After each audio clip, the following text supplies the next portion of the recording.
સુરત શહેરમાં કોરોનાના 2 કેસ સામે આવતા પ્રશાસન એલર્ટ બન્યું। મહાનગરપાલિકા સંચાલિત સ્મીમેર હોસ્પિટલમાં કોરોના વોર્ડ તૈયાર કરવામાં આવ્યો, જ્યાં 4 બેડની વ્યવસ્થા છે।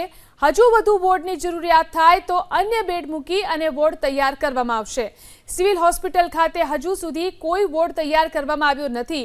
સિવિલ હોસ્પિટલના 2 મહિલા તબીબ કોરોનાગ્રસ્ત થયા હતા। બંને મહિલાની તબિયત હાલ સ્થિર છે। 2 પૈકી એકને રજા આપવામાં આવી છે। સુરત શહેરમાં કોરોના દેખા દીધો છે, ત્યારે સુરત મહાનગરપાલિકા દ્વારા સ્મીમેરમાં અલાયદો વોર્ડ છે ઉપલબ્ધ કરવામાં આવ્યો છે। તસવીરો તમે જોઈ શકો છો, જે રીતે મશીનરી છે તેને સજ્જ કરી દેવામાં આવી છે। સાથોસાથ તમામ ઓક્સિજન પાઇપથી લઈને તમામ જે સુવિધાઓ છે તેને અત્યારે હાલ ચકાસવામાં આવી રહી છે।